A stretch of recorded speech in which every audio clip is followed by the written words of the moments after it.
Welcome to the deep dive, where we take stacks of research and sources and we'll try to find those aha moments. You know how it often goes in big stories, this huge cosmic promise gets made, and then, like, the next second, we're right back in the middle of messy human reality. It's this basic tension, right? Especially in ancient narratives. Today, we're doing a deep dive into just a handful of verses, Genesis 9, specifically verses 15 through 20. It's pretty short, but it's like a masterclass in storytelling. Big shift from this divine declaration to, well, a very human scene. Our mission really is to unpack these verses, see what insights are hiding there about, God's promises and, frankly, human imperfection. We'll see how these few lines kind of set the scene for so much that comes later. You might think, oh yeah, Noah, the rainbow, got it. But we're hoping to show you some layers, some foreshadowing that maybe offer a fresh look.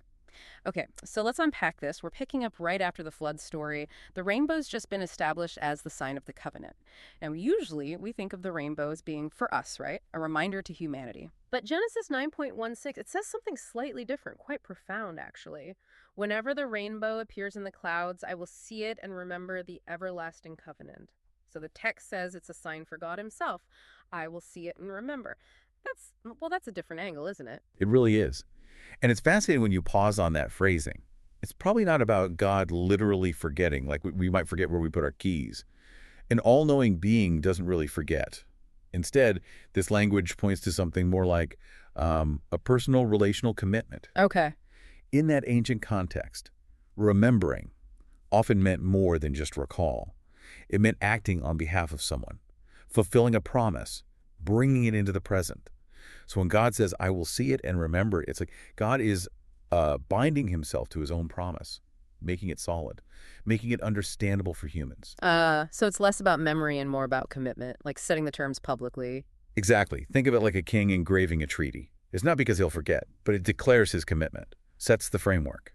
And there's real comfort in that, I think. It suggests the covenant's strength is in God's faithfulness, his character, not necessarily ours. Right. Not dependent on us remembering or even being faithful all the time. Precisely. It's rooted in God's own consistency. It tells you something about the character involved, steady, committed. Okay, so we have this profound, comforting idea, and then boom, verse 18 hits. And it feels, well, jarring is a good word for it. We go from this huge cosmic scene, the rainbow, the promise for the whole earth, and suddenly we zoom right in, super specific. Noah's three sons, Shem, Ham, and Japheth. The focus just shrinks dramatically. And then there's that little note tucked in there, Ham was the father of Canaan. It almost feels like a footnote, but it feels loaded somehow. Oh, it's absolutely loaded. You've hit on a really critical point there. That parenthetical, Ham was the father of Canaan. Yeah. It isn't just a random genealogical fact. For the original audience, hearing Canaan, that would have immediately rung alarm bells. Why is that? Because the Canaanites were, Israel's future adversaries. The people inhabiting the land they believed was promised to them. So slipping that name in right there, immediately after the covenant of peace, it's powerful foreshadowing. It's ominous. Wow, okay. So it's like a hint of trouble right on the heels of the promise. Exactly. It's narrative genius in a way. It signals a really stark truth. God's promise not to flood the earth again, that's secure, everlasting.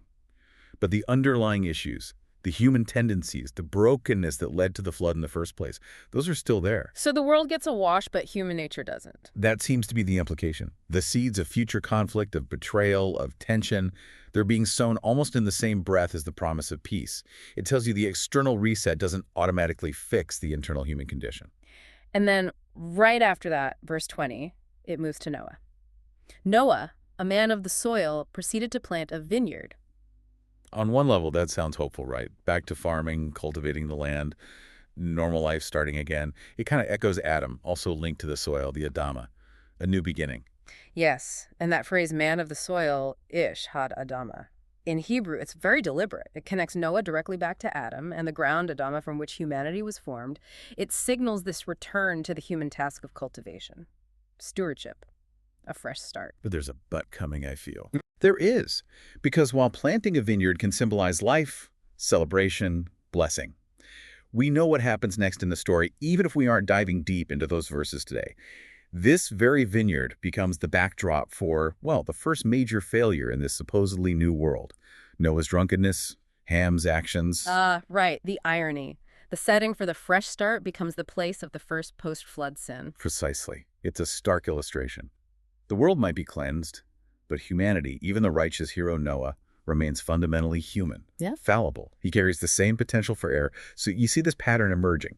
God's grace is the constant, his promise holds, but human frailty, that remains the ongoing challenge, the variable. So putting it all together then, these few verses 15 to 20, what's the big takeaway? It feels like this incredibly efficient piece of writing, moving us from this vast, secure promise straight into the messy, uncertain reality of human life and relationships. I think that's exactly right. If you connect it to the bigger picture, this short passage does so much groundwork. It really sets the stage for, well, the rest of Genesis. And you could argue much of the biblical narrative. It establishes this core dynamic, God's unwavering faithfulness, interacting with a flawed but still somehow hopeful humanity. That tension. Yes, that constant interplay between divine promises and human struggles. It's a reminder that new beginnings are real, but they don't just magically erase our inherent complexities or challenges. It prepares you for a story that's going to be about grace, working alongside and often in spite of human choices. So we've journeyed through just 6 verses, but look how much is packed in there. We saw God's promise being framed as something he remembers, showing his deep commitment. Then that jarring shift, the lineage hinting at future conflict, planting seeds of unease right away. And finally, Noah's new beginning with the vineyard, tinged with the irony of future failure. It really shows how these ancient texts reward a close look, doesn't it? Finding layers of meaning even in familiar stories. Divine promises aren't presented in a vacuum. They exist right alongside human reality with all its potential and all its problems. Which leads to maybe a final thought for you, our listener, to mull over. What does it mean for us today that these foundational stories are so honest about human failings, that they show the seeds of conflict persisting, even when there's immense grace and a chance for a fresh start? How do we handle our own new beginnings, maybe in our lives, our jobs, our communities, holding on to both the promises we believe in and a realistic awareness of our own and others' enduring challenges? Something to think about. Thanks for joining us for the deep dive.